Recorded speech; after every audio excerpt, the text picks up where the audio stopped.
हाँ हेलो नमस्कार हूँ छू भरत सर। अपना साथी पेपर सेटनी अंदर स्टांडर्ड मैथ्सना जे 5 पेपर आपेला छे एना पैकीना पहला पेपरनु सोल्यूशन अने एमा सेक्शन ए आपणे अत्यारे जोवाना छीए। मोस्ट ऑफ विद्यार्थीओ थई शके के बुक मंगावी अथवा तमने ज्यांथी मळी त्यांथी तमे लीधा बाद जल्दी जल्दी सॉल्व करी लीधा हशे, बट क्यांय कोई कचाश रही जती होय अथवा क्यांक एवुं लागतुं होय के प्रश्नों जवाब नहीं आवतो तो ए आपणे अत्यारे एने क्लियर करी दईशुं। तो शुरुआत करिए। सौथी पहला तमने आटली बधी सूचनाओं आपेली हशे, जो कि सूचनाओं तमे आरामथी वाँची शकशो अने तमारा दरेक पेपरनी अंदर आपेली छे। खास ध्यान राखी ज्यारे त्यारे तमे पेपरनी शरूआत करो, हमणां सेकंड एक्जाम आवशे अने एनी साथे साथे बोर्डनी एक्जाम, त्यारे बहु ज सरस रीते तमारे एनी अंदर लखाण लखवानुं छे। सुवाच्य अक्षर होवा जोईए, बहु ज मरोड़दार बहु रूपाळा अक्षर होय एवुं जरूरी नथी, पण अक्षर पहेली नजरे सारी रीते वंचाय एवा होवा जोईए। आ खास ध्यान राखी अने प्रॉपर लखाण लखवुं। तो शुरुआत करिए। सौथी आपणो पहलो प्रश्न छे एनी अंदर तमने बहुविकल्पी प्रश्नों आपेला छे। गुस्सा ऑफ जो सांभळजो, हाँ, आनो गुस्सा आटलो छे एवुं कीधुं छे तो एक्स शोधो। बहु ज प्रेमथी समजवा जेवी वात छे कि आ जे संख्या आपेली छे एनो गुस्सा यानी 12 અને 40 नो गुस्सा आटलो थाय। आपणे खरेखर साचो शुं गुस्सा आवे शोधी नाखो अने आनी साथे सरखामणी करी दो एटले एक्स मळी जशे। बस आवुं सिम्पल काम छे। तो 12 ना अवयवो केटला आवे तो 4 तरी 12, पण 4 ना बदले आपणे 2 नो वर्ग लखीशुं अने 4 तरी 12 आवुं थई जशे।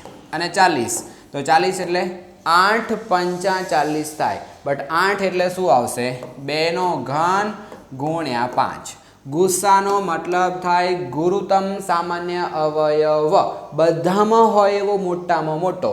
तो ज्यारे सरखो आधार होय त्यारे नानी घात लेवानी एटले आपणो गुस्सा बनी जशे। तो गुस्सा ऑफ 12 અને 40 नो केटलो देखाय छे અહીંથી તમને 2 ની 2 घात, कारण के तगड़ो आमां नथी ने पांचड़ो बी नथी। हवे आ गुस्सा अंदर आटलो आपी दीधो छे ऑलरेडी, तो 40 + 4x अंदर कीधुं छे अने आ आपणे शोधी दीधो अहींया 4। तो आपणे 40 ने सामे लई जईशुं तो 4 - 40 तो x बराबर केटला थशे -36 अने आ 4 नीचे जशे तो ऑल ओवर जवाब केटलो आवशे -9। ज्यां होय ए आपणो जवाब थई गयो। આવી પ્રોસેસ કરવાની છે। તો બહુ શાંતિથી પ્રેમથી સમજીને કરશો તો થઈ જશે। હવે કહે છે કે જો આલ્ફા બીટા અને ગામા એ ત્રિઘાત બહુપદીના શૂન્ય હોય તો તમને 1/α બીટા + 1/β ગામા + ગામા આલ્ફા આપેલું હોય તો એના બરાબર શું થશે? વેરી સિમ્પલ છે। તમને અહીંયા જે સંખ્યા આપેલી છે ને આનો તમે લસા લઈ લો તો જુઓ આનો લસા શું આવશે। અહીંયા આલ્ફા બીટા છે, અહીંયા बीटा અને गामा છે। આ બંનેમાં एक्स्ट्रा કોણ છે? આમાં अल्फा છે, આમાં बीटा एक्स्ट्रा છે। તો તમે આને अल्फा વડે ગુણી દો, આને गामा વડे ગુણી દો। અહીંયા જોઈએ તો ખાલી बीटा ખૂટે છે, તો આપણે ત્રણેયના નીચે કોણ આવશે? अल्फा बीटा અને गामा એવું બોલી શકીએ। તો આની અંદર કોણ ખૂટે છે નીચે? गामा નથી, તો એને ઉપર નીચે ગુણી દીધા। નીચે તો ગુણી દીધા, ઉપર એક સાથે ગુણી એટલે આવું થશે। અહીંયા अल्फा નથી તો ઉપર નીચે अल्फा વડે ગુણી દો, तो नीचे अल्फा बीटा गामा थई गयो, ऊपर अल्फा लागी गयो। अहींया आमां ऊपर नीचे बीटा नथी तो ऊपर नीचे बीटा वडे गुणी दो, आवुं थई गयुं। हवे आ खरेखर शुं कहेवाय? तो ऊपर त्रणेय शून्योनो सरवाळो छे अने नीचे शून्योनो गुणाकार छे। तो शून्यना सरवाळानो मतलब शुं हतो याद करो जरा।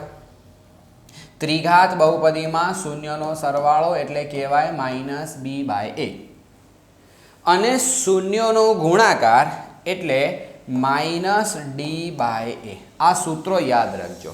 અને કોઈને એમ લાગે કે સાહેબ આ બધું અમને કોણ શીખવાડશે, તો એના માટે ફૂલ સિલેબસ અવેલેબલ છે યુટ્યુબ ઉપર બી આપણા રેકોર્ડિંગ વિડીયોઝ, એ તમે જોઈ શકો। તો અહીંયા શું આપેલું છે જુઓ, શૂન્યનો સરવાળો -b/a, શૂન્ય બબ્બે શૂન્યનો ગુણાકાર c/a અને ખાલી શૂન્યનો ગુણાકાર હોય તો -d/a। આના 3 શૂન્ય સૂત્ર છે, એ ખાસ ધ્યાન રાખવાનું। જ્યાં જેવી જરૂર પડે એના હિસાબે તમારે કામ કરવાનું। હવે જુઓ કે અંશનો છેદ અને છેદનો છેદ એ બંને સરખા છે તો એ ઉડી જશે। પછી આ -b -d તો માઇનસ પણ ઉડી જશે। તો વધ્યું શું? b/d, b/d એવું વધે છે। અહીંયા જુઓ ક્યાં છે b/d? a। આવી રીતે વિચારવાનું. હવે આમાં તમને 1/α 1/β 1/γ આવી રીતે કંઈ ઘુમાઈ ફેરવીને પૂછે તો પણ તમારી બુદ્ધિ ચાલવી જોઈએ. ઓકે, તો 2 પ્રશ્નો અહીંયા આપણા પૂરા થઈ ગયા. નેક્સ્ટ જોઈએ. આવો તમને ખાસ પ્રશ્ન પૂછાય છે કે કોઈ પણ 2 સમીકરણ આપેલા હોય અને એમાંથી બંને ચલનો સરવાળો યા બાદબાકી તમને પૂછે. સરવાળો પૂછે તો તમે સીધો સરવાળો કરી દેશો, ચાલી જશે. પણ જ્યારે બાદબાકી પૂછે ત્યારે ખાસ ધ્યાન રાખવું પડશે, કારણ કે તમને y માઇનસ કીધા હશે મોસ્ટ ઓફ કિસ્સામાં. તો આ બંનેમાંથી જે yની કિંમત મોટી હોય એને તમારે બાદબાકી કરવી પડશે. જો કે આગળ જતાં આવશે તો હું સમજાવીશ, બટ તમે પહેલાં રીત શીખી જાઓ. આ સમીકરણ પહેલું છે 17x + 23y = 40. આ પહેલું સમીકરણ અને આ બીજું થઈ ગયું 23x 17y અને બરાબર 80. મોસ્ટ ઓફ કિસ્સામાં તમે જ્યારે આ પ્રક્રિયા કરશો ત્યારે તમને એવું જોવા મળશે કે ઉપર જે xનો સહગુણક છે નીચે yમાં હશે અને જે yમાં છે એ xનો સહગુણક હશે. એટલે તમે બંનેનું ટોટલ યા બંનેની બાદબાકી કરશો તો જવાબ સરખો જ આવશે. આટલી વસ્તુ ખાસ ધ્યાન રાખીને કામ કરવાનું છે. હવે આપણે આ બંનેનો સરવાળો જ કરવાનો છે, કારણ કે જો બાદબાકી કરીશું તો x - y જવાબ આવી જશે. જો કે y પ્લસ થશે x માઇનસ થઈ જશે. એટલે આપણે એવું નથી કરવાનું. અહીંયા આપણે પ્લસ જોઈએ છે તો અહીંયા સીધો સરવાળો કરીશું. તો સરવાળો કેટલો થશે? 7 આમાં નાખીએ એટલે 30 ને 10 40 x થઈ ગયા રહી. અહીંયા 40 y થઈ ગયા અને અહીંયા કેટલા થશે? 120. આ બાજુથી 40 આપણે કોમન લઈ લો તો કેટલા વધશે? x પ્લસ y થઈ ગયા અને આને 40 × 3 લખાય. હવે જો આ 40 આ બાજુ ગુણાકારમાં છે, બરાબરની સામે નીચે જાય એટલે ભાગાકારમાં, એટલે હું ડાયરેક્ટ ઉડાડી દઉં છું. તો x પ્લસ વાયની કિંમત કેટલી મળી આપણી જોડે? 3. તો આમાંથી આપણે જ્યાં 3 હોય એ આપણો જવાબ. બરાબર, આવી રીતે આપણે સમજીને કાર્ય કરવાનું છે. દાખલાઓ બહુ આસાન હોય છે પણ રીત સમજવી પડે. રીત નહીં સમજો તો તમારું કશું ના થાય. પછી રીત તો બહુ સમજવી પડશે. અને સ્ટાન્ડર્ડ મેથ્સ એટલે કંઈ બહુ મોટી તોપ નથી હોતી. બહુ ધ્યાન રાખીને કરીએ તો આરામથી થઈ જશે. આગળ વાત કરીએ કે જો સમીકરણ 2x² + 5x - k નો વિવેચક 81 હોય. હવે વિવેચક શું છે એ પહેલાં તમને ખબર પડવી જોઈએ. b² - 4ac એટલે વિવેચક કહેવાય. એની કિંમત આપી દીધી છે. તો આ બાજુ કોઈ એક કિંમત તમને નથી આપી, કારણ કે a, b અને c પૈકી તમને c નથી આપ્યો, તો એ તમને શોધવા કીધો છે. શું કામ કરવું પડે? ઉલટો દાખલો. ઘણી વખત ડાયરેક્ટ વિવેચક શોધવાનું બી પૂછાશે, પણ અહીંયા તમને એવું કીધું છે કે વિવેચક આપ્યો છે તો a² - 4ac ની કિંમત તમને 81 આપી દીધી છે. હવે બોલો b² એટલે કોણ કહેવાય? xનો સહગુણક હોય ને એને b કહેવાય. તો xનો સહગુણક અહીંયા આપણી જોડે કેટલો છે? 5 એટલે 5નો વર્ગ થઈ ગયો 4. a એટલે કોણ છે? તો a મતલબ xનો સહગુણક એટલે 2, xના વર્ગનો સહગુણક એટલે a. અને c એટલે કોણ છે? તો c એટલે અચળ પદ. આટલી વસ્તુ આપણી પાસે છે. હવે આખામાં તમે ધ્યાનથી જોશો ને તો એક જ ચલ છે k. તો k આપણે શોધવાનો છે, જે થઈ જશે આરામથી. તો અહીંયા હવે જરા જુઓ તો કેટલા થશે? 5નો વર્ગ એટલે 25 થઈ ગયા. આ 4 દૂની 8 પણ માઇનસ માઇનસ પ્લસ 8k થઈ જશે. ઓકે, અને અહીંયા આવી ગયા 81. 8k આપણે અહીંયા એમને એમ રાખીશું અને 81 - 25 કરીશું તો કેટલા થશે? વિચાર કરો. k બરાબર અહીંયા 11 દસકો લેવો પડશે એટલે 11માંથી 5 જશે તો 6 વધશે અને અહીંયા વધ્યા 7માંથી આ જશે 2 તો 56 થઈ ગયા. મોટી સંખ્યા પ્લસ છે એટલે જવાબ આવશે પ્લસ. હવે આ આંકડો ગુણાકારમાં છે, બરાબરની સામે જાય તો ક્યાં જતો રહેશે? નીચે. અને 7 × 8 = 56 તો આપણો જવાબ આવશે 7. આવી રીતે ધ્યાનથી જો ક્યાંય માઇનસ પ્લસનો લોચો માર્યો તો સમજી લો તરત બાજુમાં જવાબ હશે જ, એ તરત એને લાગુ પડી જશે. એટલે તમે ઉતાવળમાં ખોટું લખીને આવશો. સો પ્લીઝ બહુ ધ્યાન રાખવાનું, સમજદારીથી કામ કરવાનું. અહીંયા જુઓ આ માઇનસ છે આગળ.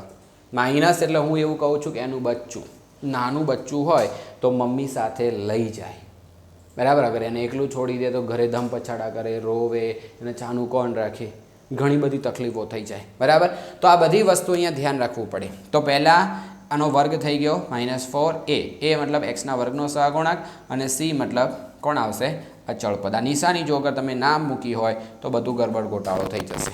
આટલી વસ્તુ ધ્યાન રાખવાની, કારણ કે નહીં મૂકો તો -8 આવશે, આ બાજુ આવશે તો -7 જવાબ થશે ને ઓલરેડી અહીંયા હાજર હશે જ તરત જ. તો આવી લોચા લાપસી થઈ જશે. ખાસ તમને યાદ દેવડાવી દઉં કે આપણો ક્રેશ કોર્સ આવી રહ્યો છે બહુ જ નજીક, અને 7 તારીખે ક્રેશ કોર્સ શરૂ થઈ રહ્યો છે. 7/2/24 એક મહિનાની બેચ છે અને એ મહિનાની અંદર રોજના 5 થી 6 કલાક ક્લાસ ચાલશે અને એની અંદર આખો અભ્યાસક્રમ અપ ટુ ડેટ તમને ક્લિયર કરાવીશું પહેલાંથી છેલ્લે સુધી. અને જો આ ખરેખર આખો અભ્યાસક્રમ કમ્પ્લીટ અભ્યાસ કરવો હોય તો ક્રેશ કોર્સમાં જોડાઈ જાઓ. ફટાફટ તમને ક્રેશ કોર્સ એપ્લિકેશનની અંદર બતાવતો હશે, એની અંદર ફીસ ભરી જોડાઈ શકો, અથવા તમે વિડીયોના ડિસ્ક્રિપ્શનની અંદર જોશો તો ત્યાં તમને આની લિંક આપેલી છે, ત્યાંથી તમે પેમેન્ટ કરી દો, પપ્પાને વાત કરો, આ બધા વિશે સમજી અને તમે જલ્દી પ્રોસેસ કરીને જોડાઈ જાઓ. કારણ કે આની અંદર તમને ઢેર સારી પ્રોસેસ તો મળશે અને એની સાથે સાથે આખો અભ્યાસક્રમ ક્લિયર રિવિઝન થશે. યાદ કરો કે એન્ડ પોઈન્ટ ઉપર છેલ્લી ક્ષણોમાં જે મજૂરી કરેલી હોય ને એ બહુ જ કામ લાગે અને આ તમને અમે મદદ કરીશું આમાં. હવે આપણે આગળ જોઈએ તો સામાન્ય તફાવત 5. તો સામાન્ય તફાવત એટલે શું? ડિસ્ટન્સ આપણે બોલીએ છીએ. ડીની કિંમત કેટલી આપેલી છે? 5. ડી 5 છે. ઓકે, હવે એવું કીધું કે A18 માઇનસ A13, એનો મતલબ શું થાય કે 18મા પદમાંથી 13મું પદ બાદ કરીએ તો જવાબ કેટલો આવશે? સિમ્પલ છે. 13મા પદથી 18મા પદ સુધી જવા માટે શું કરવું પડે? દરેક વખતે D D D D D add કરવો પડે. કેટલા સ્ટેપ તમે આગળ વધ્યા એના હિસાબે તમે ગણતરી કરી શકો. બટ એના માટે એક સૂત્ર છે આપણી પાસે કે A of M minus A of N અને M માઇનસ N, આવી વાત છે. ઓકે, અહીંયા શું જોઈએ છે? A18 છે ને A13 છે, આની સાથે ફિટ કરી દો. M એટલે 18 મૂકી દો અને A એટલે N એટલે કેટલા મૂકી દો? 13. તો હવે વિચાર કરો કે જ્યાં M હતા ત્યાં આપણે કેટલા મૂક્યા? અહીંયા ચેક કરો કે જ્યાં આપણી પાસે M હતા ત્યાં આપણે 18 મૂક્યા, જ્યાં N હતા ત્યાં 13 મૂક્યા. બસ, તો અહીંયા 18 અને અહીંયા N એટલે કેટલા થઈ જશે? 13 થઈ ગયા. તો બોલો આપણે શું કરવું છે? તો આ જે કિંમત છે ને એ કોની કિંમત છે? કહે છે ડિસ્ટન્સ ડીની કિંમત છે. ડી ડિસ્ટન્સ શોધવું હોય તો આવી રીતે આપણે શોધી શકીએ છીએ. તો હવે વિચાર કરો કે અહીંથી હું એવું કરું કે ડિસ્ટન્સ છે, નેક્સ્ટ સ્ટેપ આપણે લખીએ તો ડિસ્ટન્સ કેટલું? 5. તો 5 લખી દો. A18 ને A13, તો A18 માઇનસ A13 એ તો આપણે શોધવાના છે, તો એનું આપણે કશું કરવાનું આવતું નથી અને નીચે બંનેની બાદબાકી કરી દો તો જવાબ કેટલો આવશે? 5. આ આપણે શોધવું છે. તો આ પાંચડો ભાગાકારમાં છે, સામે જાય તો કેટલા થઈ જાય? ગુણાકારમાં, એટલે કેટલા આવશે? 25. તો આ પાંચડો સીધો આની સાથે ગુણાઈ જશે.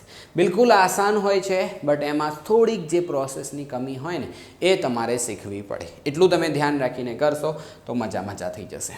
હવે જુઓ કે અહીંયા એક નિશાની આપી છે તમને. 2 ત્રિકોણ છે અને 2 ત્રિકોણની વચ્ચે આ નિશાની શું સૂચવે છે? એ નિશાની તમને સૂચવે છે સમરૂપતા. સમરૂપતાનો મતલબ એવો થાય કે અનુરૂપ ખૂણા સરખા હશે અને અનુરૂપ બાજુઓનો ગુણોત્તર સરખો હશે. તો જેટલું માપ એનું હશે એટલું જ માપ ડીનું હશે, જેટલું માપ બીનું હશે એટલું ઈનું હશે અને જેટલું સીનું છે એટલું એફનું હશે. તો અહીંયા એનું માપ કેટલું આપ્યું? ખૂણો એ બરાબર ખૂણો ડી અને એનું માપ છે 45 બરાબર. ખૂણો બી જેટલો હશે એટલો જ ખૂણો ઈ હશે, તો એનું માપ કેટલું કીધું છે? 56. અને હવે ખૂણો સી જેટલો હશે એટલો જ ખૂણો એફ હશે. તો આપણને કયો ખૂણો શોધવા કીધો? સી શોધવા કીધો છે ને. તો આ બંનેનો સરવાળો તમે ત્રીજા ખૂણામાંથી બાદ કરો, અથવા એવું થાય કે માપ ખૂણો એ વત્તા માપ ખૂણો બી વત્તા માપ ખૂણો સી. આ માપ ખૂણો એટલે મેજરમેન્ટ ઓફ એંગલ કહેવાય, બટ આપણે અહીંયા માપ ખૂણો બોલીશું. ત્રણેય ખૂણાઓનો સરવાળો કેટલો થાય? 180. એનું માપ કેટલું છે? 45. બીનું કેટલું? અહીંયા ભલે ઈનું આપ્યું પણ જે ઈનું માપ છે એ બીનું છે, તો એ કેટલું છે? 56. અને સીનું માપ આપણને ખબર નથી, તો કેટલા થઈ ગયા વિચારો. આ બંનેનો સરવાળો કરીને સામે લઈ જાઓ તો કેટલા થાય? આરાએ થઈ ગયા 50 અને આ થઈ ગયા 40, એટલે 90 અને આ બંને ભેગા કરીએ એટલે 11, તો કેટલા થશે? 101. તો સામે જાય એટલે 180 માઇનસ 101, તો આપણને માપ ખૂણો સી મળી જશે. બોલો કેટલો હોય? તો 80માંથી 1 ગાળો એટલે કેટલા વધે? 79. તો આપણું આ કામ થઈ ગયું. બોલો આવું કામ છે. તો આના પૈકીનો કોઈ એક MCQ તમને ખાસ પૂછાય છે, એનું બહુ ધ્યાન રાખીને પ્રોપર કામ કરવું.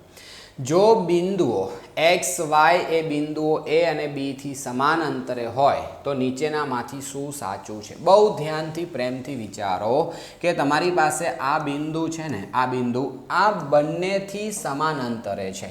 મતલબ એવો થાય કે આપણે P થી A સુધી જઈએ અથવા P થી B સુધી જઈએ, અંતર સરખું થાય. ખબર પડી? શું કીધું છે કે કોઈ બિંદુ છે P, આ બિંદુ P થી બિંદુ P એ A અને B થી સમાન અંતરે છે, મતલબ A અને B બે જગ્યાએ જે બિંદુ છે ત્યાંથી P કાં તો ઉપર હશે કાં તો નીચે હશે, બટ P થી A કે B તમે ગમે એના સુધી જાઓ માપ સરખું થાય છે, તો મેં લખી દીધું PA અને PB. હવે અગર નોર્મલ માપ સરખા હોય ને તો એનો વર્ગ કરીએ ને તો વર્ગ પણ શું થાય? સરખો થાય. અને હવે PA એટલે કે બે બિંદુ વચ્ચેનું અંતર શોધવું હોય તો અંતર સૂત્ર લગાવી દો. અંતર સૂત્ર મેં અહીંયા વર્ગ કર્યો છે એટલે વર્ગમૂળની નિશાની આપણે કરવાની થતી નથી. બંનેના એક્સએમની બાદબાકી તો અહીંયા કેટલા થશે? x. નિયમનો માઇનસ, પણ અહીંયા કોણ છે? 5 છે એટલે 5 એમના એમ છોડી દો. હવે અહીંયા y એમનો એમ, નિયમનો માઇનસ અને અહીંયા કોણ છે? 1 એટલે એનો વર્ગ થઈ ગયો. અહીંયા x નિયમનો માઇનસ અને -1 છે. -1 એટલે તમે અલગથી -1 લખો એના કરતાં બહેતર છે કે +1 કરી દો ડાયરેક્ટ. અને અહીંયા શું થશે?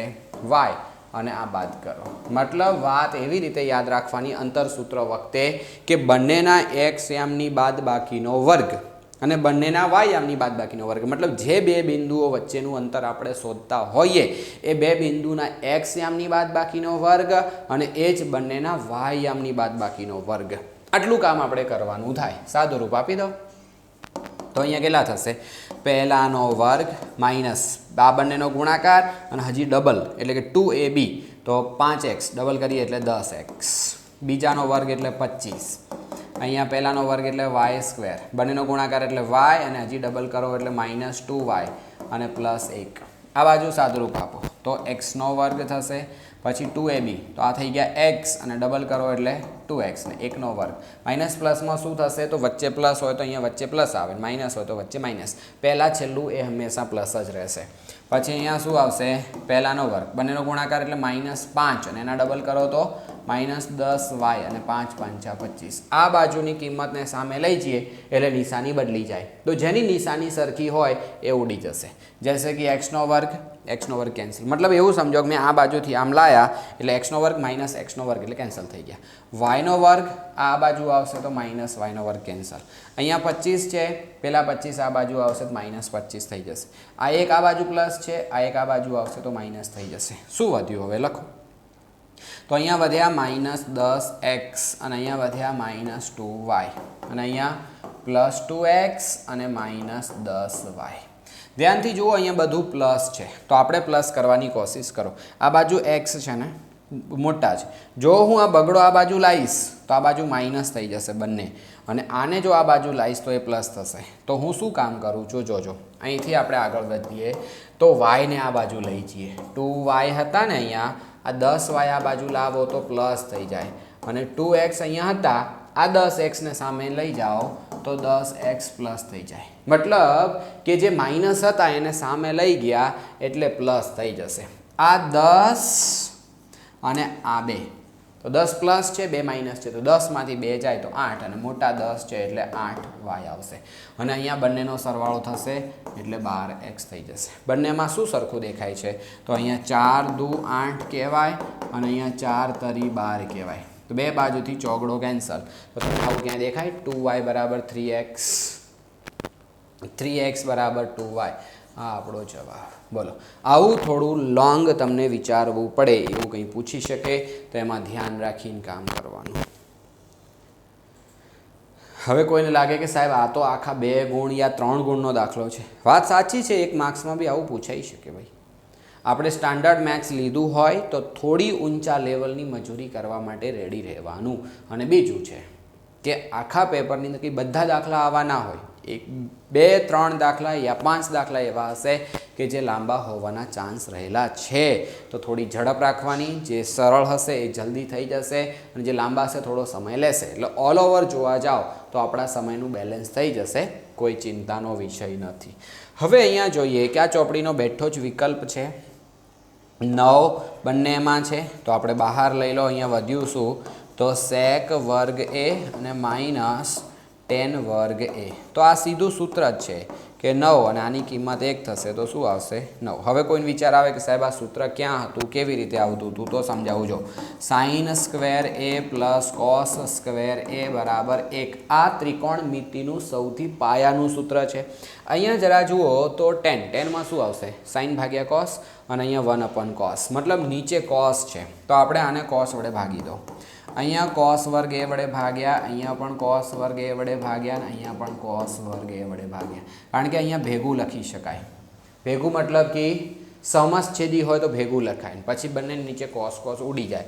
એટલે આપણે અહીંયા સાદુરૂપ આપ્યું એવું સમજો કે પહેલાં બંને નીચે cos વડે ગુણ્યા ને હવે બંનેનું સ્વતંત્ર કરી દીધું. તો આ કેન્સલ થશે તો શું આવશે અહીંયા sin ભાગ્યા cos એટલે tan થશે, cos ભાગ્યા cos એટલે 1 થઈ જાય અને અહીંયા sec આવશે. તો આ tan ને કુદાઈને સામે લઈ જાઓ તો શું થઈ જાય sec વર્ગ માઇનસ tan વર્ગ. તો જોઈ લો sec વર્ગ માઇનસ tan વર્ગ એટલે અહીંયા વધશે શું 1.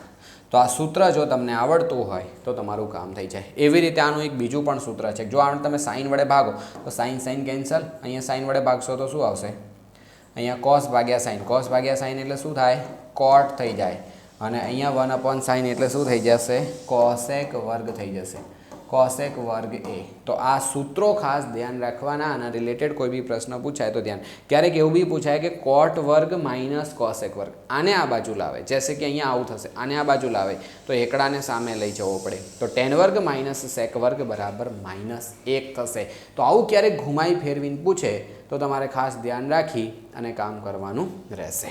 ઓકે ચલો નેક્સ્ટ આગળ વધીએ કે જો O કેન્દ્રવાળા વર્તુળના બિંદુ P માંથી દોરેલા સ્પર્શકો PA અને PBની વચ્ચે ખૂણો 80° રચાતો હોય તો આ ખૂણો શોધો. હવે જોજો બહુત પ્યાર से और बड़े ध्यान से काम करने का. તો તમારી પાસે અહીંયા એક વર્તુળ છે એવું કીધું છે અને એવું કહે છે કે આના સ્પર્શકો છે. તો સ્પર્શકો આપણે કેવી રીતે દોરી શકીએ તો કોઈ એક બિંદુ હોય ને, જો અહીંયા અંદર ઘૂસી ગયું, અહીંયાથી આ સ્પર્શક આપણે દોર્યો, એવી રીતે અહીંથી એક સ્પર્શક આપણે દોરી શકીએ. આવી રીતે અહીંયા એક સ્પર્શક આપણે દોરી દીધો છે બરાબર. અને હવે શું કીધું છે આપણને અહીંયા ધ્યાન દઈને સમજવા જેવી વાત છે કે આને આપણે ઘુમાઈ અને એક ત્રિજ્યાને યુઝ કરી લઈએ અને બીજી ત્રિજ્યા છે ને એ હું અહીંયા ઘરની દોરી દઉં છું નવી. ત્રિજ્યા અને સ્પર્શક બંને એકબીજાને લંબ હોય આ વાતનું આપણે ધ્યાન રાખવું. હવે જરા જુઓ કે જે અંદર પેટર્ન કીધી છે એની સાથે સરખામણી કરો કે વર્તુળનું કેન્દ્ર કોણ O લખી દો. O કેન્દ્રવાળા વર્તુળને બિંદુ P માંથી સ્પર્શક દોરેલા છે એટલે અહીંયા P માંથી આપણે સ્પર્શકો દોર્યા. એકનું નામ A છે ને એકનું નામ B છે. તો બે સ્પર્શકો થઈ ગયા. આ બે સ્પર્શકો વચ્ચેનો જે ખૂણો છે એનું માપ કેટલું છે 80° છે. તો POA, અચ્છા જોજો અહીંયા આ P છે, અહીંયા O છે ને અહીંયા છે, મતલબ અહીંયા તમને લોકોને વચ્ચે એક લાઈન દોરી છે. હવે આ ખૂણો શોધવા કીધું છે. પહેલાં થિયરી બહુ ધ્યાન દઈ પ્રેમથી સમજી લો કે આપણી પાસે એક વર્તુળ છે અને અહીંયા બે સ્પર્શકો છે જોજો અને અહીંયા આવું હશે. આનું માપ 90 હોય અને આનું માપ પણ કન્ફર્મ 90 હોય એટલે આ બંને ખૂણા ભેગા થઈ, કારણ કે આખો એક ચતુષ્કોણ બને, ચતુષ્કોણના ચારે ખૂણાનો સરવાળો કેટલો થાય 360. આ બંને થઈને 180 થઈ ગયા તો બાકીના બે 180 હશે. આવો એક સાબિતીવાળો પ્રશ્ન પણ છે આપણી ચોપડીમાં કે સ્પર્શકો દ્વારા બનતો, સ્પર્શકો જ્યાં ક્રોસ થાય એ ખૂણો અને બે ત્રિજ્યા દ્વારા બનતો ખૂણો, એ બંનેના ખૂણા છે ને એકબીજાના પૂરક હોય તો આ બંને એકબીજાના પૂરક થઈ ગયા. આનું માપ કેટલું 80 તો આખાનું કેટલું હશે 100. હવે એના સિવાય એક બીજી વસ્તુ પણ ધ્યાન રાખવા જેવી છે કે આ એક કાટકોણ ત્રિકોણ છે, ઉપરવાળો એક કાટકોણ ત્રિકોણ છે. ઓકે તો આ એક બાજુ અને આ એક બે બાજુ, આ બંનેની એક બાજુ સરખી રહેવાની. આ કોમન બાજુ છે તો કોમન બાજુ છે તે સરખી રહેવાની અને બંને કાટખૂણા છે. તો કાકબા શરત અનુસાર ઉપર અને નીચેવાળા બે ત્રિકોણ એકરૂપ થઈ જાય અને એકરૂપ હોય તો અનુરૂપ ખૂણા પાછા સરખા હોય. તો આખાનું માપ અગર 100 હોય તો આનું કેટલું થશે 50. એવી રીતે આનું આખાનું 80 છે તો આનું અડધાનું કેટલું થશે 40. તો પણ તમે ગણી શકો આ 90, આ 40 તો આનું 50 હશે. તો આ આખું હોય તો અડધું મળે ને અડધું હોય તો આખું મળે અને એના હિસાબે આ બાજુ શોધીને આપણે આગળ વધવાનું. તો તમને આ આખો ખૂણો આપ્યો હોય એના હિસાબે આ શોધવાનો કે તો મળી જાય, કોઈ નાનો ખૂણો કે તો બી મળી જશે. તો આપણું માપ અહીંયા કેટલું થઈ ગયું 50°. ચાલો હવે આગળ વધીએ કે આર ત્રિજ્યાવાળા વર્તુળનો વૃતાંશ પી હોય, જ્યાં આપણે ખૂણો થીટા લખીએ છીએ એ થીટાની જગ્યાએ કોણ છે? પી અંશ છે. અને આર ત્રિજ્યા મતલબ આપણે ત્રિજ્યા જનરલી સ્મોલ લખતા હોઈએ, એની જગ્યાએ આપણને કેપિટલ આર કીધું છે. તો વૃતાંશનું ક્ષેત્રફળ શોધો. વૃતાંશનું ક્ષેત્રફળ શોધવાનું સૂત્ર શું? તો યાદ કરો કે પાઈ આર સ્ક્વેર થીટા ભાગ્યા 360. બરાબર, પાઈની જગ્યાએ પાઈ, સ્મોલ આર એટલે આપણે કેપિટલ આર લેવાનો છે, અને જ્યાં થીટા છે ત્યાં પી આપણે લેવાનો છે. બાકી બધું એમનું એમ. ચેક કરો હવે આવું કઈ જગ્યાએ ફિટ બેસે છે. જો અહીંયા નીચે 180 છે, તો આનો તો મેળ પડવાનો જ નથી. અહીંયા નીચે 360 છે, નીચે 360 છે, બટ એની સાથે સાથે આરનો વર્ગ હોવો જોઈએ તો મેળ પડે. તો આ મેળ નથી જ પડવાનો. હવે અહીંયા 360 છે ને અહીંયા 720 છે, તો એ મેળ નથી પડવાનો. પણ થોડું અંદર જઈને ધ્યાનથી જુઓ કે આ બગડો ઉપર નીચે ઉડી જશે, તો નીચે 360 આવી જશે. તો પાઈ આર સ્ક્વેર પી અંશ અને ભાગ્યા 360, તો એ આપણો અહીંયા જવાબ થઈ જશે. ઓકે, તો આપણો જવાબ કેટલો થઈ ગયો? 2 પાઈ આર સ્ક્વેર પી અંશ ભાગ્યા અહીંયા 720 થઈ જશે. તો ઓપ્શન આપ્યો છે એના હિસાબે આપણે આવી રીતે આની પ્રક્રિયા કરી શકીએ. નેક્સ્ટ જોઈએ કે બંધ અર્ધગોલકનું પૃષ્ઠફળ શોધો. બંધ અર્ધગોલક, ધ્યાન દઈને સમજો ને હું બોલું એ વાતને બહુ ધ્યાન દઈને સાંભળજો. કે તમારા ઘરે એક લીંબુ હોય તો એ લીંબુ થઈ ગયું ગોલક. લીંબુને વચ્ચોવચથી કાપી નાખો એટલે શું થઈ જશે? અર્ધગોલક થશે. હવે એ અર્ધગોલકનો છોતરાવાળો ભાગ મતલબ આવી રીતે જે હોય આમ ભાગ. હવે તમે જ્યારે વચ્ચોવચ કાપી નાખે તો આ જે બહારનો જે છોતરાવાળો ભાગ હોય એને વક્ર સપાટી કહેવાય. પણ અહીંયા કયું કીધું છે કે બંધ અર્ધગોલક. તો બંધ અર્ધગોલક એટલે આ વક્ર સપાટી બી ખરી, અને અહીંયા લીંબુનો જે ભાગ છે ચટવાવાળો ભાગ, સમજી લો છોતરાવાળો ભાગ, આ ચટવાવાળો ભાગ. તો આ જે અંદરનો જે ભાગ વધ્યો આપણે કાપી નાખ્યો, એ ભાગ કાપી નાખ્યો ત્યારે જે ભાગ વધ્યો એ ભાગ આખું એક વર્તુળ છે. તો વક્ર સપાટીનું શું થાય? વક્ર સપાટીનું 2 પાઈ આર સ્ક્વેર થાય, કારણ કે આખા વર્તુળનું 4 પાઈ આર સ્ક્વેર છે. તો વક્ર સપાટી અડધામાં 2 પાઈ આર સ્ક્વેર. અને હજી ધ્યાનથી સાંભળજો, એક ઉપર હમણાં કીધું ને ચટવાવાળો ભાગ, એ ભાગ વર્તુળ છે, તો એની ત્રિજ્યા આર હોય તો શું થઈ જાય? પાઈ આર સ્ક્વેર. તો 2 પાઈ આર સ્ક્વેર હતા ને 1 પાઈ આર સ્ક્વેર અહીંયા આવશે, તો જવાબ કેટલો થઈ જશે? 3 પાઈ આર સ્ક્વેર થઈ જાય. બહુલક માઇનસ મધ્યક બરાબર ખાલી જગ્યા મધ્યસ્થ માઇનસ મધ્યક. ઘણા લોકોને આમાં લોચો થઈ જાય કે સાહેબ કરવાનું શું, હમારે કો કુછ પતા નહીં ચલતા. જો સાંભળો તો અહીંયા z = 3m - 2x બાર આવું આપણી પાસે ત્રણેય વચ્ચે સંબંધ દર્શાવતું સૂત્ર છે. ઓકે, હવે જોજો હું શું કામ કરું છું કે અહીંયા m છે ને m, એને હું આ બાજુ લાવું તો શું થશે? જૈસે કે અહીંયા હું 1m લખું ને 2m લખું, તો બોલો લખાય કે ના લખાય? વિચાર કરો હેડો. આ પાછું ભેગું કરીએ તો 3m થઈ જાય. તો મેં ખાલી એને જુદા લખ્યા છે, m + m. એની જગ્યાએ મારે 1m જોતા હતા અને 2m અહીંયા ભેગા રાખવા હતા. તો હું હવે આ m ને આ બાજુ લાવીશ, તો z - m બરાબર શું થઈ જશે? તો 2, આ બંનેમાંથી 2 કોમન લઈ લો તો શું વધશે? m - x બાર થઈ જાય. એક આવું સૂત્ર આવશે. ઓકે, અને હજી એક બીજી વસ્તુ તમને શીખવાડું કે અહીંથી હજી આવી રીતે આગળ વધીએ તો મારે અહીંયા એવું કરવું છે કે આ 3m એમને એમ રાખવા છે, આને મારે -3 કરવા છે. તો શું કરીશ? જોજો, આટલું તો હતું જ ને, સોરી આટલું તો હતું જ મારી પાસે. હવે હું શું કરું ખબર છે? આ બંને બાજુ સરખું હતું, સરખામાંથી સરખા બાદ કરીએ તો સરખું થાય, આવો નિયમ છે.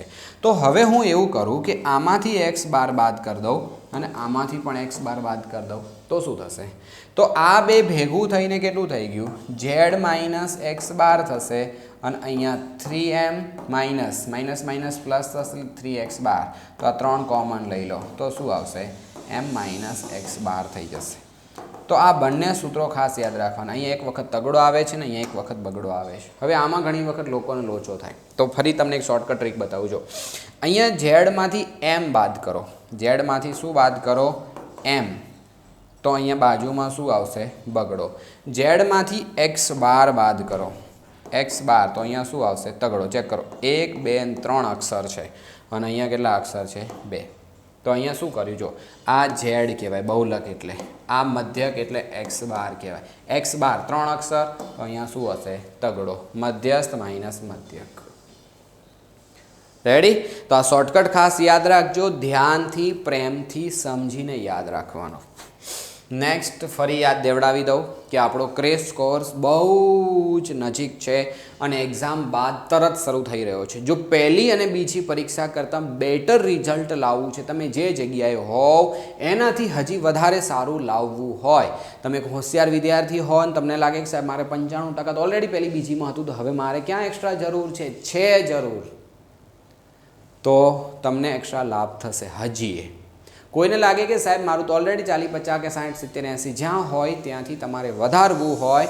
તો ક્રેશ કોર્સ તમને બહુ જ હેલ્પ કરશે રીઝન બતાવું કે અંતિમ સમયે કરેલી મહેનત એ તમને બહુ જ આગળ લઈ જશે કારણ કે રિવિઝન કરવું જરૂરી છે તમે ગમે એટલી સારી તૈયારી કરી હોય એન્ડ પોઈન્ટ ઉપર જો રિવિઝન ના કરો પ્રોપર ના સમજી લો પ્રોપર ના જોઈ લો તો હજી એ તમને નુકસાન થવાના ચાન્સ છે સો પ્લીઝ એ હેલ્પ અમે કરીશું આવી જાઓ એક વખત તમને ક્લિયરલી બધું શીખવાડી દઈશું મોજ થઈ જશે અને લગભગ એકાદ મહિનામાં તમારો આ કોર્સ પતી બી જશે અને રોજના 5 થી 6 કલાક લાઈવ ક્લાસીસ આનું પ્રોપર ટાઈમ ટેબલ વગેરે બી ઓલરેડી તૈયાર થઈ ગયું છે એ જોઈ લો અને એવી રીતે તમને આખો અભ્યાસક્રમ પ્રોપરલી સમજવા મળશે અને ફટાફટ ઘરે પેરેન્ટ્સને વાત કરીને જલ્દી જોડાઈ જાઓ મોડું નહીં કરતા કોઈ ઘટના એ માટે P ઓફ A બરાબર P ઓફ A બાર શક્ય છે કોઈ પણ ઘટના દરેક ઘટના માટે નથી કીધું કોઈ બી ઘટના માટેની વાત છે કે આવું પોસિબલ છે તો હા બિલકુલ પોસિબલ છે એનું તમને કારણ બતાવું કે જુઓ કોઈ ઘટના એવી હોય કે H અને T મતલબ કે એવું આપણે સમજીએ કે સિક્કાને એક વખત ઉછાળીએ છીએ એમાં છાપ આવે કે કાંટો આવે એની સંભાવના કેટલી તો જરા વિચારો છાપ આવે એની સંભાવના કેટલી 1/2 હવે છાપ ન આવે એનો મતલબ T આવે તો એની પણ સંભાવના કેટલી 1/2 તો છાપ આવે એને P ઓફ A નામ આપી દો અને છાપ ન આવે એને P ઓફ A બાર નામ આપી દો તો બંનેની કિંમત સરખી છે બંનેની કિંમત સરખી છે તો આપણું વિધાન કેવું થશે સાચું પણ હા અહીંયા લખી દે કે દરેક ઘટના માટે આવું પોસિબલ છે તો ના દરેક ઘટના માટે ના થાય અમુક કિસ્સાઓમાં આ વસ્તુ પોસિબલ છે માટે શબ્દો ખાસ સમજવાના હવે વાત છે કે P of x = x² + 2x - 1 તો x બિલોંગ્સ ટુ R xની જગ્યાએ કોઈ પણ વાસ્તવિક સંખ્યા હોઈ શકે છે નો આલેખ નીચેની તરફ ખુલ્લો પરવલય છે તો હવે જુઓ આની અંદર આપણે શું કરવાનું દ્વિઘાત બહુપદી હોય ને તો ax² + bx + c પ્રકારની દ્વિઘાત બહુપદી હોય ઓકે આની અંદર x² છે x નો વર્ગ હોય એટલે આ અસમય સંખ્યા હશે તો સમય બની જશે જો માઇનસ હશે તો પ્લસ થઈ જશે અને પ્લસ હશે તો પ્લસ રહેશે મતલબ આ જે સંખ્યા છે ને એ કોણ છે ખબર છે ધન પૂર્ણાંક સંખ્યા આવશે કોઈ બી હશે એ ધન પૂર્ણાંક જ આવશે તો હવે કોના ઉપર આધાર રાખે છે એ ઉપર આ એના 3 રસ્તા છે a > 0 હોઈ શકે a < 0 હોઈ શકે અને a = 0 હોઈ શકે જો a = 0 હશે તો દ્વિઘાત જ નહીં બને એ સુરેખ બહુપદી થઈ જશે તો એનો ગ્રાફ થઈ જશે રેખા અગર a > 0 મતલબ કે એ ધન છે તો ઉપરથી ખુલ્લો પરવલય આવશે અને જો <0 હશે તો એને ઋણ કહેવાય અને ઋણ હશે તો શું આવશે નીચેથી ખુલ્લો પરવલય હવે ચેક કરો શું કીધું છે અહીંયા એ મતલબ કોણ છે કોઈ નથી એનો મતલબ 1 છે તો એની કિંમત કેવી છે ધન છે એની કિંમત ધન છે એનો મતલબ કે આનો જો આપણે ગ્રાફ દોરવા જઈએ તો ઉપરથી ખુલ્લો પરવલય આવે આ શું કહે છે નીચેથી ખુલ્લો પરવલય છે જૂઠું બોલસ તો અહીંયા શું થઈ જશે ખોટું ખરા ખોટાનો જવાબ કેવી રીતે આપવાનો થાય તો અંદર તમને જવાબ આપેલો હશે એ જવાબ સાચો છે કે નહીં ખોટો છે કે સાચો છે આપણે ચેક કરવો પડે મતલબ અંદર જે પ્રશ્ન પૂછ્યો એના હિસાબે આપણે આપણો જવાબ લાવવાનો આપણો જવાબ અંદર આપેલા જવાબ સાથે મેચ થાય તો વિધાન સાચું અને એની સાથે મેચ ના થાય તો વિધાન ખોટું આવી વસ્તુ અહીંયા સમજવાની છે નેક્સ્ટ દ્વિઘાત સમીકરણ આપેલું છે 2x² - 8x - 5 નો વિવેચક 104 છે. વિવેચક 104 છે એનો મતલબ આપણે વિવેચક શોધો. 104 આવે તો સાચું બાકી ખોટું. આવી વાત થઈ. તો અહીંયા શું થઈ જશે ચેક કરો કે b² - 4ac એટલે વિવેચક કહેવાય. b² એટલે x નો સહગુણક એટલે -8 નો વર્ગ થશે. પછી માઇનસની જગ્યાએ -m ના m. એ મતલબ તમને કોણ દેખાય છે? x નો વર્ગ એટલે અહીંયા થઈ ગયા 2 x ના વર્ગનો સહગુણક. અને c મતલબ કોણ? અચળ પદ એટલે કોણ છે? -5. ચેક કરો 8 નો વર્ગ એટલે +64 થઈ જશે. માઇનસ માઇનસ પ્લસ થશે. 4 દૂની 8 અને 8 પંચા કેટલા થાય? 40. આ બંનેનો સરવાળો કરીએ તો કેટલા થશે? 104 આવે. હવે ચેક કરો અહીંયા કેટલા છે? 104. મતલબ આમણે જે કીધું એટલું જ આવ્યું. इसका मतलब क्या होता है? वाक्य साचું છે. બરાબર. વિવેચક શોધતા ક્લિયર આવડવું જોઈએ. અથવા વિવેચક આપેલો હશે ને તો આમાંથી તમને કોઈ સંખ્યા શોધવાની કહેશે કે જશે કે, તો એ પણ ખાસ ઇમ્પોર્ટન્ટ વસ્તુ ધ્યાન રાખવી. હવે એવું કહે છે કે આ બે બિંદુઓ વચ્ચેનું અંતર 10 છે. તો આપણે અંતર શોધી દો. આપણે અંતર શોધીશું. 10 આવે તો સાચું બાકી હાવ જૂઠાના પેટનું. તો અહીંયા શું આવશે? આ એ સમજી લો ને આ બી સમજી લો. ઓકે. તો એ અને બી વચ્ચેનું અંતર શોધવું છે. આપણે એનો વર્ગ લઈ લો. અથવા એવું સમજો કે એ બી શોધવા છે તો સૂત્રની અંદર શું કિંમત હતી કે બંનેના xmની બાદબાકીનો વર્ગ, બંનેના ymની બાદબાકીનો વર્ગ. તો આવું સૂત્ર હતું. હવે કોઈ એવું વિચારે કે સાહેબ અમને તો અમારા સાહેબે છે ને ઊંધું લખાયું હતું. x2 - x1 y2 - y1. બહાર વર્ગ છે એટલે અંદર માઇનસ બહાર લો તો કંઈ ફરક પડતો નથી. તો અહીંયા શું થઈ જશે? છાપરું એમનું એમ. બંનેના xmની બાદબાકી કરો તો 2 - 5 નો વર્ગ થઈ ગયો. અને ymની બાદબાકી કરો તો શું આવશે? 3 - 2 નો વર્ગ થઈ ગયો. જરા સોચો. અહીંયા બાદબાકી કરો એટલે -3 અને -3 નો વર્ગ એટલે 9 થશે. અને અહીંયા 1 અને 1 નો વર્ગ એટલે 1 થશે. તો આની બંને વચ્ચેનું અંતર કેટલું આવ્યું? વર્ગમૂળમાં 10 એકમ આવ્યું. આ કેટલું કહે છે? +10 છે. જૂઠું બોલસ. તો શું થઈ જશે? ખોટું. આપણે શું ધ્યાન રાખવાનું? તો અંદર જે પ્રશ્ન પૂછ્યો હોય એનો જવાબ આપણે આપણી રીતે લાવવાનો. અંદર આપેલા જવાબ સાથે મેચ થાય તો સાચું બાકી હાવ ખોટું. નેક્સ્ટ, મોટા ભાગના વિદ્યાર્થીઓને સેક્શન એમાં વાંધો પડતો હોય છે. સેક્શન એ અત્યારે હું જે કરાવું છું એની અંદર તમારો પ્રોબ્લેમ સોલ્વ થઈ જશે. 24માંથી 24 આવશે કન્ફર્મ કહેશે. તો એના માટે તમારે સિમ્પલ કામ કરવાનું છે. આપણી યુટ્યુબ ચેનલ ABC ક્લાસીસ ગાંધીનગરને સબસ્ક્રાઈબ કરી દો, નોટિફિકેશન ચાલુ કરી દો અને એની અંદર તમને ડેઇલી ટુ ડેઇલી નવા પ્રશ્નોનું સોલ્યુશન કરાવીશું. અને એ પ્રશ્નના સોલ્યુશન એટલા બધા થશે કે સમલમ 2000 પ્રશ્નો. અને 2000 પ્રશ્નોની અંદર તમારો કોઈ બી પ્રશ્ન બાકી રહેતો હશે ને તો એ વચ્ચે આવી જશે અને એને આપણે ક્લિયર કરી દઈશું. અને જ્યારે ક્લિયર કરીશું તો સમજી લો કે તમને સેક્શન એમાંથી પૂરા માર્ક્સમાંથી પૂરા આવશે. એમાં તમે કોઈ નહીં રોકી શકે. ફ્રી છે, સિમ્પલ. આપણી ચેનલને સબસ્ક્રાઈબ કરી દો અને તમને આના વિડીયોઝ મળી જશે. કઈ તારીખથી સિરીઝ ચાલુ થાય છે? 10/2થી. ડેઇલી 2-3 4-5 વિડીયો આવશે અને તમારું કામ કમ્પ્લીટ થઈ જશે. આગળ વધીએ કે 7 સેમી ત્રિજ્યાવાળા અર્ધગોળાનું ઘનફળ શોધો. 7 સેમી ત્રિજ્યા હોય તેવો અર્ધગોળો છે ને એનું ઘનફળ શોધવાનું છે. ઘનફળ શોધવાનું સૂત્ર શું? ગોળાનું, અર્ધગોળાનું. તો 2/3 અને πr નો ઘન. બસ તો કિંમત મૂકી દો. અહીંયા કેટલા આવશે? 2/3 એમના પાઈ મતલબ 22 સપ્તમાંશ અને અહીંયા કેટલા થશે? r નો ઘન મતલબ 7 આવું થાય અર્ધગોળ. હવે અહીંયા જો સૂત્ર તમને નહીં આવડે તો તમારો કોઈ ઉદ્ધાર નહીં થાય. સૂત્ર આવડવું ખાસ જરૂરી છે. તો અહીંથી આ કેન્સલ થઈ જશે. તગડો અહીંયા ઉડતો નથી તો કેટલા થશે? હવે જુઓ, 7 × 49 અને અહીંયા 22 × 44. આ બંનેનો ગુણાકાર કરી દો. એકમ દશકનો 0 અને અહીંયા કેટલા આવશે? 9 × 4 = 36 વધી 3 × 4 = 16 17 18 ને 19. આની આ સંખ્યા અહીંયા રિપીટ થશે કારણ કે 4 વડે જ આપણે ગુણવાના છે. તો 15 વધી 1 9 ને 1 10 ને 1 11 વધી 1 2156 થયા. 2156. અને આ નીચેવાળો તગડો છે એ એમનો એમ રહેશે. અને એકમ શું હતો? સેમી. ઘનફળ છે તો સેમીનો ઘન થઈ જશે. એકમ લખવો ખાસ જરૂરી છે કારણ કે એકમ નહીં લખો તો ખોટું પડી શકે. એટલે બહુ ધ્યાન દઈ અને સમજીને કામ કરવું. આગળ વધીએ કે એક આવૃત્તિ વિતરણની અંદર સિગ્મા એફઆઈ યુઆઈ બરાબર -50, એફઆઈ કિંમત આપી, એચ આપ્યા, એક્સ બાર આપ્યા, ધારેલો મધ્યક એટલે કોણ? એ. આટલી વસ્તુ કરવાની છે. બધા વચ્ચે સંબંધ દર્શાવતું સૂત્ર કયું છે વિચાર કરો. એક્સ બાર એટલે અહીંયા થઈ જશે એ પ્લસ સિગ્મા એફઆઈ યુઆઈ આવે કઈ જગ્યાએ આવતા હતા? તો વિચલનવાળી રીતમાં. આટલું સૂત્ર હતું. તો બોલો એક્સ બારની કિંમત કેટલી? 25 આપણે જાણીએ છીએ.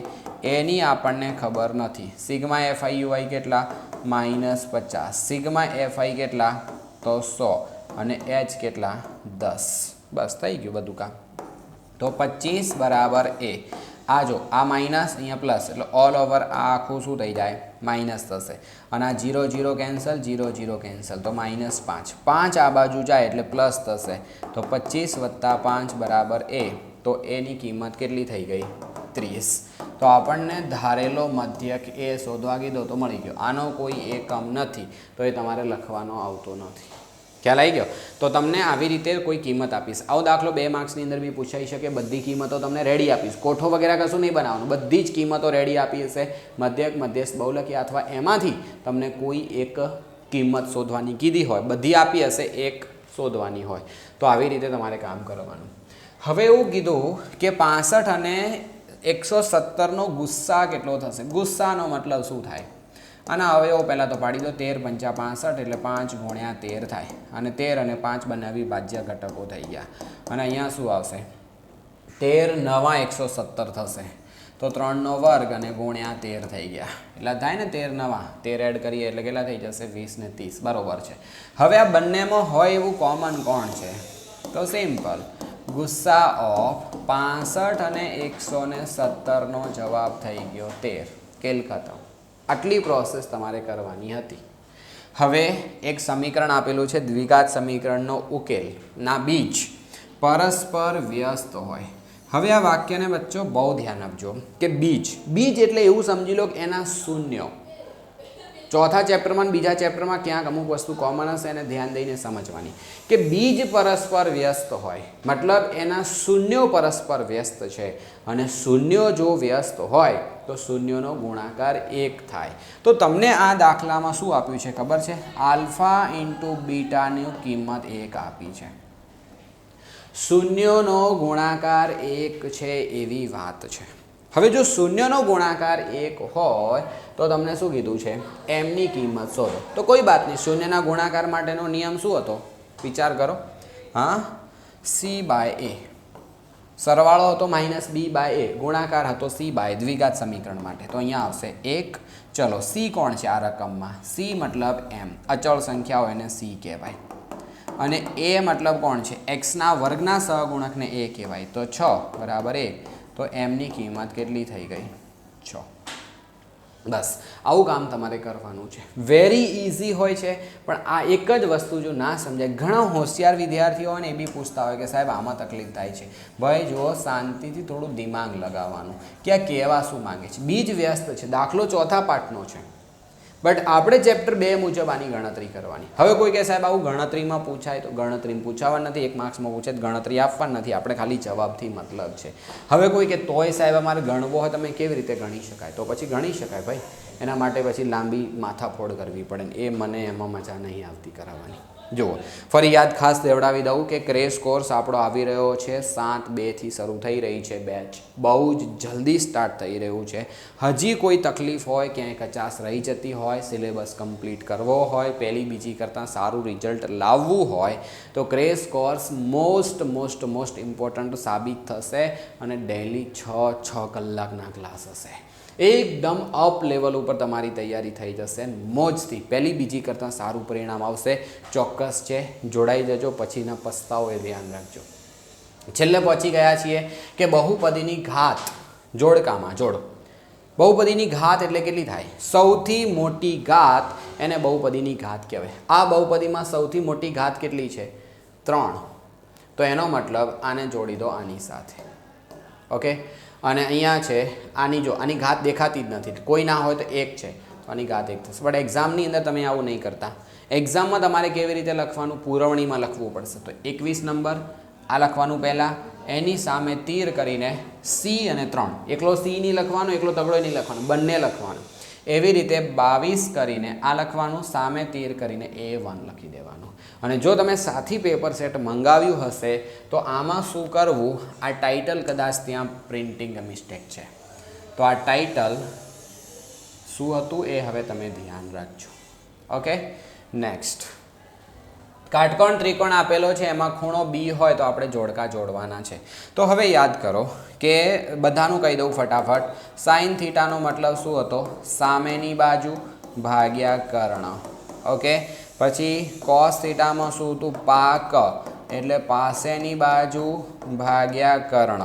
પછી ટેન થીટામાં શું હતું, સાઇન ભાગ્યા કોસ એટલે આ બંનેનો ભાગાકાર, તો છેદ ઉડી જાય અને સાબા ભાગ્યા કર્ણ. હવે સાઇનનું ઊંધું કોસેક, તો કોસેક થીટામાં નીચેથી ઉપર, તો એમાં શું થઈ જશે, કર્ણ ભાગ્યા સામેની બાજુ. પછી કોસનું ઊંધું સેકમાં આવશે, સેક થીટા, તો સેક થીટામાં શું આવશે, પાબા નીચે જતું રહેશે ને કર્ણ ઉપર આવી જશે. અને અહીંયા આવશે કોટ થીટા, તો એમાં ટેનનું ઊંધું, તો અહીંયા પાબા આવશે, સાબા ભાગ્યા પાબા, કર્ણ તો ઉડી જશે, તો એનું ઊંધું થશે. તો એનું ઊંધું શું થઈ જશે, અહીંયા પાસેની બાજુ અને ભાગ્યા કેટલા આવશે, સામેની બાજુ. આવી રીતની આપણે પ્રોસેસ થશે. તો હવે જરા ચેક કરો, ખૂણા એની સામેની બાજુ કર્ણ, સામેની બાજુ કર્ણ, સાક એટલે શું આવશે, સાઈન આવશે. સામેની ભાગ્યા પાસેની, સામેની ભાગ્યા પાસેની, તો અહીંયા ક્યાં લખીએ છીએ, 10, તો અહીંયા આવશે. તો આવી રીતે બધાની પ્રોસેસ તમારે ખાસ ધ્યાન રાખવાની. એક જોડકું આ પાઠમાંથી પૂછાય છે, કોઈ કિંમત સૂત્ર રિલેટેડ અહીંયા તમને પૂછાવાના ખાસ ચાન્સ રહેલા છે. અને ખાસ અગર યુટ્યુબમાં તમે જોઈ રહ્યા હોય તો આપણી એપ્લિકેશન ચોક્કસ ડાઉનલોડ કરજો, બહુ બધો બેનિફિટ થશે. ઘણી બધી એવી વસ્તુ છે કે એપ્લિકેશનની અંદર તમને ફ્રીમાં પણ આપેલી છે. અને કોઈ બી એક્સ્ટ્રા હેલ્પની જરૂર પડે તો 9924406171 ઉપર નંબર પર ફોન કરી શકો. અને કોઈ બી કોર્સમાં જોડાવવું છે તો જેટલા વધારે જલ્દી જોડાશો એટલો એક્સ્ટ્રા બેનિફિટ થશે. ફૂલ સિલેબસના રેકોર્ડિંગ આપેલા છે અને ઢેર સારી એટલી બધી છે કે તમે એ બસ એક વખત જોઈ બી લો ને તો એ તમારું રિઝલ્ટ ચોક્કસ સારું આવશે. તો થેન્ક યુ સો મચ. અને ખાસ યુટ્યુબમાં આગળ જોઈ રહ્યા છો તો ચેનલને સબસ્ક્રાઈબ કરી અને વિડીયો લાઇક કરવાનું ભૂલતા નહીં, ને તમારા દરેક મિત્રો સુધી પહોંચાડજો કે જેથી એ લોકો પણ આવા બધા MCQનો લાભ લઈ અને સરસ તૈયારી કરી શકે. Bye, thank you.